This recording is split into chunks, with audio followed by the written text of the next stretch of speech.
కూటమి ప్రభుత్వం యొక్క రాజ్యాంగ వ్యతిరేక చర్యలు అసలు భారత రాజ్యాంగాన్ని లెక్క లేకుండా మానవ హక్కులు కూడా చూడకుండా జరుగుతున్న పరిపాలన ఈ రోజున ఎస్సీసీల అనంతపురం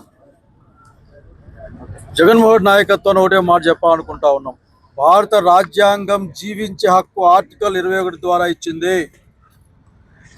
కనీసం శవానికి కూడా మర్యాద భారత రాజ్యాంగం ప్రకారం ఉంది. ఈ రోజున చంద్రబాబు నాయుడు గారి నాయకత్వంలోని కూటమి ప్రభుత్వం ఈ రోజున మానవ హక్కుల్ని, రాజ్యాంగాల్ని, ప్రాణాన్ని కూడా లెక్క చేయకుండా ప్రవర్తిస్తున్న తీరును ఖండిస్తూ ఉన్నాం. పోలీస్ స్టేషన్లలోనే కొట్టి చంపి లేక వాళ్ళ చావులకు కారణమవుతున్న సంఘటన చూస్తూ ఉన్నాం. ప్రభుత్వం దగ్గర చలనం లేదు.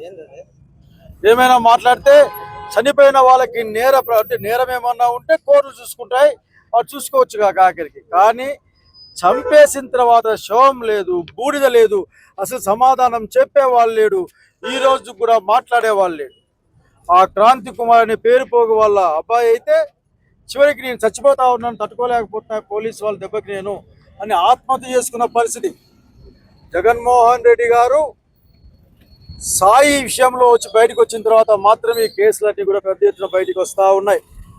నాకు తెలిసి పేరుపోగు వారు అంతో ఇంతో టీడీపీ సానుభూతి పరుడే అయినప్పటికీ కూడా అక్కడ దళితుడు కాబట్టి వాళ్ళ యొక్క ఆంక్షలను ఒప్పుకోలేదు కాబట్టి అతను హింసిస్తే అతను ఆత్మహత్య చేసుకున్నాడు.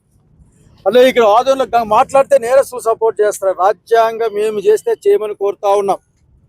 మనిషికి జీవించే హక్కు ఉంది. చివరికి చాలా సిగ్గుపడతా ఉన్నాం. జీవించే హక్కును కాపాడండి అని చెప్పి కార్యక్రమాలు చేయడం, నిరసన కార్యక్రమాలు చేసే పరిస్థితికి ఆంధ్రప్రదేశ్ రాష్ట్రం వచ్చినందుకు బాధపడతా ఉన్నాం. భారతదేశంలోనే అత్యంత ప్రజాస్వామ్య రాష్ట్రాల్లో ఆంధ్రప్రదేశ్ ఒకటి. మానవ హక్కుల కోసం ప్రజలంతా కదిలే రాష్ట్రం ఇది. అటువంటి రాష్ట్రంలో ఈ రోజున బూడిదివ్వండి, చంపితే బూడిదివ్వండి అని అడిగినా సరే బూడిద కూడా ఇవ్వలేని పరిస్థితుల్లో ప్రభుత్వం ఉంది. చాలా తేలిగ్గా ఒక సిఐ మీదో కానిస్టేబుల్ చాలా పెద్ద ఎత్తున ఇన్వాల్వ్మెంట్ ఉంది. అంటే సిఐలు ఎస్ఐలు జరిగే పనులు కాదు ఇవన్నీ. అత్యున్నత పోలీస్ అధికారులు, అత్యున్నత రాజకీయ వ్యవస్థ ఇన్వాల్వ్ అయి ఉంది అని అనుమానం పడతా ఉన్నాం. ప్రజలు అనుమానం పడతా ఉన్నారు. కనుక ఈ సిట్లతో మా నమ్మకం లేదు. ఈ సిట్లన్నీ ఈరోజు కూటమి ప్రభుత్వ నాయకుల ముందు స్టాండింగ్ తప్ప ఏం సిట్టింగ్ పరిస్థితి అంటే ఏమీ లేదు. కానీ అన్ని సిట్ల పరిస్థితి అంతే. అది తిరుపతి లడ్డు కావచ్చు, లేక ఏదైనా కావచ్చు, సిట్ వేయడం, ఆ సిట్లకు అనుకూలంగా ఇచ్చుకోవడం. కనుక అనుకూలమైన ఆఫీసులు ఎవరైతే అక్కడ క్రైమ్లో ఇన్వాల్వ్ అయ్యారో వాళ్ళకే ఎంక్వైరీ చేయమని చెప్పడం హాస్యాస్పదం. అంతేకాకుండా రాజ్యాంగాన్ని, చట్టాన్ని అపహాస్యం చేయడం, మానవ జీవితాన్ని అపహాస్యం చేయడం.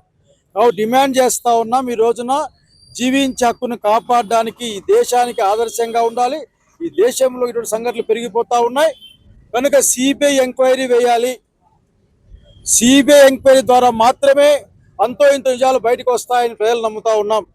కాబట్టి సాయి కృష్ణగా ఉదంతం కానీ, క్రాంతి కుమార్ ఉదంతం కానీ, గంగమ్మ ఉదంతం కానీ, అట్లాగే ఈ రాష్ట్రం మొత్తం మీద అనేక ఉదంతాలపైన అసలు చలనం జరగాల. ఈ 2 కేసులపైన తక్షణం సిబిఐ ఎంక్వైరీ ఏమని డిమాండ్ చేస్తూ ఉన్నాం వైఎస్ఆర్ కాంగ్రెస్ పార్టీగా. నమస్కారం.